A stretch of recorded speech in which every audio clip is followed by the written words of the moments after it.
Sumagot na si Baste mga kababayan kay General Torre matapos na i-set up na po yung Rizal Memorial na bagyong buntot ni Baste. Nag-set ng kondisyon na malinaw ang intensyon niya mga kababayan para hindi matuloy ang kanilang bakbakan sa linggo. Referring to General Torre, pinapainit lang yung ulo ni General Torre. Ewan ko kung ano yung isasagot nito ni General Torre mamaya. Sa analysis ko po, ang nag-advise nito si Panelo, paraan niya makaiwas ka. Mag-set ka rin ng sarili mong kondisyon na napakalayo mga kababayan na kondisyon. Kumbinsin daw yung amo ni General. Biglang uminadra si Baste pa. Sabi ko sa inyo, hindi man totoo yung mga sinasabi nilang maiso. Lahat lang kwento. Ito mga reactions po. Basahin natin yung mga reactions ng mga tao sa statement ni Nagbabagang mga balita at pagtalakay sa mga isyu ng lipunan. Pulsa, opinyon, banat at paglalantad sa katotohanan. Pulsa, what you see is what you get. You decide. Sumagot na si Baste mga kababayan kay General Torre matapos na i-set up na po yung Rizal Memorial Coliseum para sa kanilang boxing match. Naglabas siya mga kababayan ng statement ngayon. Pero may kondisyon mga kababayan na imposibleng matupad para makaiwas sa pakikipagbugbugan kay General Torre. Malinaw po na bagyong buntot ni Baste. Nag-set ng kondisyon na malinaw ang intensyon niya mga kababayan para hindi matuloy ang kanilang bakbakan sa linggo. Tingin ko mga kababayan na nag-advise nito si Panelo. Bakit na Mr. Maravillas? Ano yung sinabi ni Baste? Ayan si Baste mga kababayan Sabi niya rito, ang tagal niya na matagal na siyang gustong makabugbog ng unggoy. Referring to General Torre. Pinapainit lang yung ulo ni General Torre. Ewan ko kung ano yung isasagot nito ni General Torre mamaya. Parinig ko po sa inyo, mga kababayan. Kung gusto mo lang mag-alala, Torre, kasi matagal ko na talaga gusto makabugbog ng unggoy. Kung gusto mo lang talaga ng suntukan, bakit kailangan mo pa ng charity? Why do you need kailangan English na putol-putol. gamitin yung nangyayari ngayon? Nabaha dyan sa Metro Manila. If you're really serious about this, kung gusto mo yung charity na yan, and you've laid some conditions, then let me lay my own conditions for the event. Kung serious ka talaga, these are my conditions. Pakiusapan mo yung amo mo na presidente and let it come out of his mouth that all elected officials should undergo a hair follicle drug test. Papalagan ko yung charity mo na yan. Wala problema. If it will answer the issues nitong bansa natin, I can do that. Malinaw na pang-uto. Ang ibig sabihin, bumahag yung buntot niya. Malinaw po, bumahag ang buntot. Di niya kaya makipagbubugan ng totoo General Torre sa isang boxing match sa linggo, mga kababayan. Kaya nag-set siya, dinamay niya pati yung ating Pangulong Bongbong Marcos. And I think, sa analysis ko po, ang nag-advise nito si Panelo, paraan niya makaiwas ka. Mag-set ka rin ng sarili mong kondisyon na napakalayo mga kababayan na kondisyon. Kumbinsin daw yung amo ni General Torre, yung ating Pangulo, para mag-hair follicle test at lahat ng mga opisyal. Gagawin ba yun? Kung gusto mo magkipagbugbugan, talagang matapang ka, Baste, napakasimple. Mag-show up ka doon. Wala nang maraming satsat. Magpakita ka sa boxing match. Yung kondisyon naman po ni General Torre, napakasimple. Gawin natin itong makabuluhan. Fundraising campaign. May sponsoran niya para makatulong sa mga nabaha ni Krising.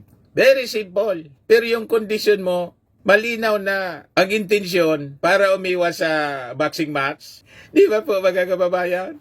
Yan Huwag ka mag-alala, Torre, kasi matagal ko na talaga gusto makabugbog ng unggoy.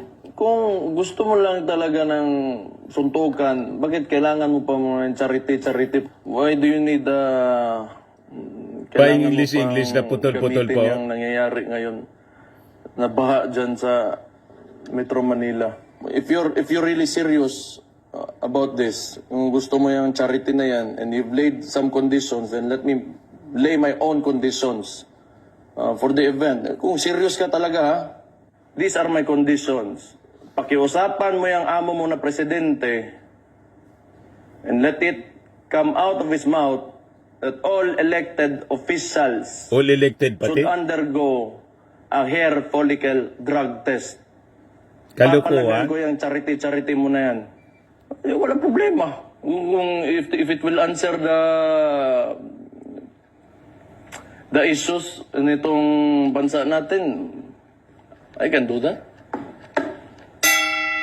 Malinaw po na nabahag yung buntot, naduwag. Nag-set siya ng mga imposibleng kondisyon. Imagine, lahat ng opisyal daw sa buong Pilipinas, magpa-hair follicle, lalo na yung ating Pangulo. Alam na this, mga kababayan, takot bakbakan kay General Torre. Yan ang malinaw. Maghahamon siya pagkatapos, siya pala po yung aatras. Yung sabi ni Oliver Cadag, takot ang spoiled brat na Duterte. Puro tahol.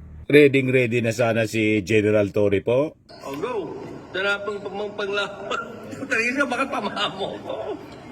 O, di ba? Kahit naka-uniform. Ano yan? Jab. Ha? Oo, ano yun?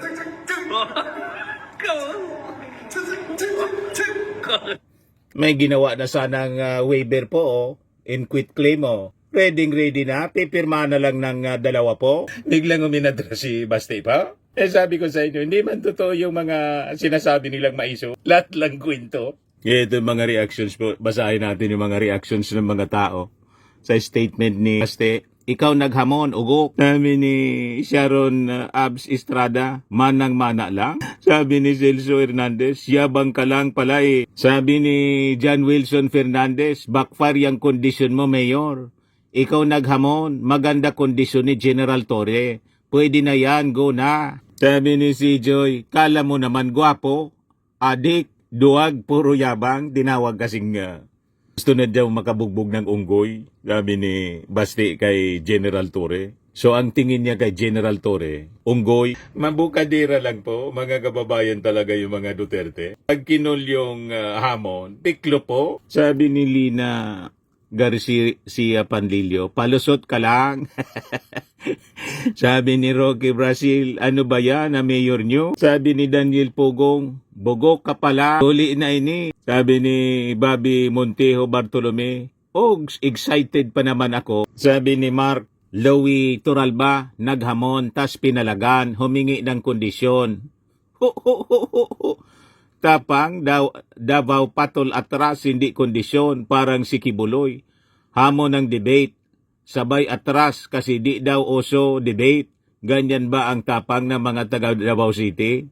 Lakas yaw-yaw. Pinaya ni Basti yung sarili niya sa kakayabang. Pati yung mga taga Davao nadamay tuloy. Sabi ni Ramil Gonzales, dalawa lang kayo maglalaban, dami mo gusto ipadrag test. Duwag talaga si Bisayang Dako. Sabi ni Boris Vlad, bastos, government employee yan, pasahod ng taong bayan. Sabi ni Antonio Golciano, may pinagmanahan. Sabi ni Otipak, sabi na puro dada lang. Sabi ni Dao Perez, ikaw ata o na naghamon, bye. Ikaw madami kondisyon. Sabi ni Elisa Bichay, may pinagmanahan talaga. Si Turab, daming tawa po. Parang bata, naghanap ng dahil. Sabi ni Kennedy Mendoza, daming ibas. Duwag naman. Sabi ni Ray Marcelo, dami mong satsat support ka naman pala, Basti. Sabi ni John Banal, ikaw ang naghamon, di mo lang kaya si General Torre, ang dami mong dada. Takot ka lang, hamon-hamon, kawala ka palang bayag. Sabi ni Wanwan, sabay ganon, walang kondisyon dapat. Ikaw unang nagamon, we. Ang akala siguro ni Basti, hindi siya papatulan ni General Torre. Doon siya nagkamali. Ngayon, gumawa siya ng paraan para makalusot. Nasabi nga natin mga kababayan, tingin ko in-advise ni Panilo. Delikado ka niya. Hanap tayo ng palusot. Ano niya yung gawin natin? Carefully contestan niya. Lahat ng official daw. Lalo na yung ating Pangulo, dinamay para lang makaiwas mga kababayan sa pagkikipagsuntukan kay General Torre na nagpractice na kanina tapos nagpalabas yung information office ng Davao, yung kumakalat daw na video. Matagal na yon, tama yung ating sinabi. Pinakalat lang pala ng mga supporters niya yung video na nagpa-practice mag-boxing si Baste. So tama yung analysis natin. Tama yung hula natin. Pinakalat lang para sabihin handa si Baste. Yan pala atras. Moral lesson, huwag maghamon. Kung hindi kaya, para di mapahiya po. O ito pa yung kapatid. Sabi ni Sarah kay John B. Cremolya, they have to be professional. Pero ito siya. Ganyan palang professional. Kita ninyo. Tungkol yun sa mga may joke na kasama na mga advisories ni John B. Cremolya. Pinuna niya, Dapatan niya, professional, sabi ni Sarah. Sagot ni John B. Cremolya, ako niya, hindi nagmumura. Ganon, mga kababayan. But anyway, tingnan natin kung itutuloy pa ni General Torre kasi nagsalita na si Baste. Hindi man sisipot. Pero sabi ni General Torre kanina, kahit hindi niya sumipot, diretso na yon kasi diretso kami sa ayuda. Kahit hindi siya mag-show up daw doon, tuloy pa rin ang kanilang activity doon sa Rizal Memorial Coliseum. Pero siya, kung magbago ang isip ni Baste, pero tingin ko talaga hindi na magbabago. Nag-anap na ng palusot para makaiwas kay General Torre na handa makipagbugbugan sa kanya. But anyway, abangan natin yung sagot ni General Torre maya-maya. Kung hindi pa po kayo nakasubscribe dito sa ating channel, Life with Dan TM, click subscribe po ninyo. And pag-share naman po ninyo ng ating video. Lagi nating tatandaan, sa buhay po, you become what you believe. Ako po si Dante Maravillas. Bye-bye. God bless. Ito naman po, Firmax Firming and Lifting Cream. Pinapahid po sa mga pulses in affected area. Mainam po sa paninigas ng mga kaso-kasuan. Ito naman po, Automax Radiant Serum. Sa mukha naman yung application. Anti-aging po siya. You will look 10 years younger than your age. Sa mga cancer patients naman po, baka lang gusto ninyo itong itry. Ning siya Red Mix Fruit Drink. Hindi mo po siya gamot, food supplement siya. Kaya lang, gawa siya mga kababayan sa goji berry. Yung goji berry may anti-cancer properties. O ngayon, yung mga inquiries ninyo, dumiritso na lang kayo sa aming messenger sa Facebook para masagot namin agad. Ayos pa? Ayos na ayos niya, Mr. Maravilla. But anyway, ito po pala yung aming bagong product na binibenta online. I am worldwide amazing pure organic barley powdered drink mix from Australia. Negosyo to ng aking anak na architect entrepreneur Riz Maravillas. Ayan po. Kontakin na lang po ninyo siya, Riz Maravillas on Facebook. Ang mga health benefits niya, boost immunity, improves digestion, enhance energy levels, packed with antioxidants, prevent cancer. Sa mga naghanap po ng malinis and spacious fitness gym, pumunta lang po kayo sa aming Colossal Fitness Gym. May Grab ka rental din po kami. Ito naman po yung bago naming product na binibenta online. Eye Glow Serum, whitening po siya. Tingnan ninyo yung epekto sa aking anak na architect before and now. Yung mga inquiries po ninyo, dumiretso na lang kayo sa kanyang Facebook account, Riz Maravillas.